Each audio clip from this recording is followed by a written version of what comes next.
اللہ تعالیٰ بندوں کو آزماتا ہے، پرکھ کرتا ہے، امتحان لیتا ہے، طرح طرح کی نعمتوں سے اسے مالا مال کرتا ہے، کاروبار وسیع ہو جاتا ہے، اس کے لیے دولت کے انبار لگ جاتے ہیں، دنیاوی مال و اسباب اس کے لیے جمع ہو جاتا ہے، منصب ملتا ہے، عہدہ ملتا ہے، اقتدار ملتا ہے، شان و شوکت ملتی ہے، لوگوں کے دلوں میں اس کا گھر بنتا ہے، تو اس کے ذہن میں یہ بات آتی ہے کہ میرے رب نے مجھے جو عزت دی ہے میں اس کا استحقاق رکھتا تھا،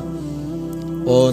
میں اگر اس لائق نہ ہوتا تو مجھے کیوں نوازا جاتا۔ تو گویا میرا رب میرے اوپر راضی ہے، اور پھر جب محفل نعت میں مہمان خصوصی بھی بن گئے تو پھر تو ان کے نفس کو اور تسکین مل گئی۔ جب پیر صاحب نے بھی ان کو ہی اہمیت دی تو پھر انہیں لگا کہ واقعہ ہی ہمارا رب ہم پہ راضی ہی ہے، تبھی تو ہمیں مذہبی طبقوں کے اندر بھی اہمیت مل رہی ہے، حالانکہ وہ جانتے ہیں کہ ہم نے یہ دولت کیسے حاصل کی ہے، وہ جانتے ہیں کہ ہمیں سجدے کی توفیق نصیب نہیں ہے، وہ جانتے ہیں کہ آج اس محفل میں مہمان خصوصی سے تو کل ہم شراب خانے میں تھے، انہیں پتہ ہے، لیکن اس کی طرف توجہ نہیں جاتی، سوچتے نہیں ہیں، بلکہ وہ یہ سمجھتے ہیں کہ ہمیں یہ جو عزت مل رہی ہے یہ اللہ تعالیٰ کی طرف سے ہماری کسی قبولیت کی وجہ سے یہ عزت ہے، حالانکہ یہ ان کی آزمائش تھی، ان کا امتحان تھا۔ دوسری بات، وَأَمَّا إِذَا مَبْتَلَاهُ، اور جب اللہ اس کو آزماتا ہے، فَقَدَرَ عَلَيْهِ رِزْقَهُ، اور اس کے رزق کو تنگ کرتا ہے، اس کو آزمائش کی بھٹی میں ڈالتا ہے، فَيَقُولُ رَبِّي أَهَانَنِ، تو پھر وہ چیخ اٹھتا ہے میرے رب نے تو مجھے ذلیل کر کے رکھ دیا۔ بیماری آ جائے، ابتلا میں مبتلا ہو تو وہ کہتا ہے کہ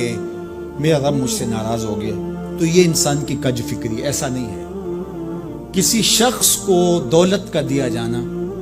یہ اللہ کی رضا کی دلیل نہیں ہے، اور کسی شخص کو غربت کے امتحان میں ڈالا جانا یہ اللہ کی ناراضگی کی دلیل نہیں ہے۔ حضرت امام رازی نے لکھا ہے کہ مکے سے لے کر طائف تک 70 ایسے نبیوں کی قبریں ہیں جن کی وفات صرف بھوک کی وجہ سے،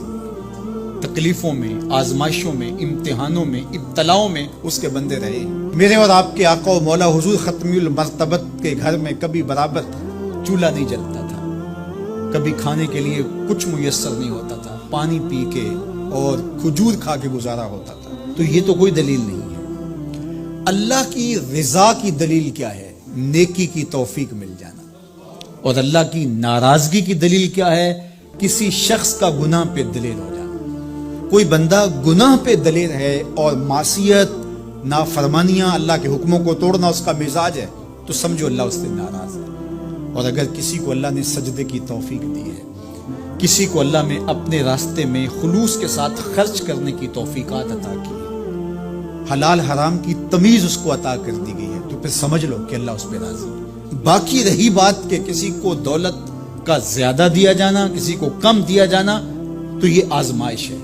اب جو اہل ایمان ہیں، اللہ کے بندے ہیں، وہ کیا کرتے ہیں؟ جب دولت زیادہ ملتی ہے، اقتدار ملتا ہے، منصب ملتا ہے، تو بس اللہ کے شکر کے دائرے میں آ جاتے ہیں، اور جب مصیبت آتی ہے، تکلیف آتی ہے، اذیتوں میں مبتلا ہوتے ہیں، تو پھر وہ یہ نہیں کہتے کہ ہمارے رب نے ہمیں ذلیل کر دیا، بلکہ وہ اس پہ صبر کرتے ہیں اور اللہ کے حضور دعائیں کرتے ہیں، التجائیں کرتے ہیں کہ مالک تو نے جو جس آزمائش میں ڈالا ہمیں پورا اترنے کی توفیق نصیب فرما، ہماری سفید پوشی کا بھرم نہ ٹوٹے، اور ہمیں اس مشکل وقت سے بچانا کہ جب ہماری یہ غربت ہمیں کفر تک لے جائے۔ اور جب ان کو دولت مندی دی جاتی ہے تو وہ ڈرتے ہیں کہ اللہ ایسا نہ ہو کہ یہ دولت ہمیں فرعون بنا دے، یہ دولت ہمیں نمرود بنا دے، ہمارے اندر بخل پیدا ہو، تکبر پیدا ہو، ہمارے اندر غرور پیدا ہو، تو وہ اس حالت کے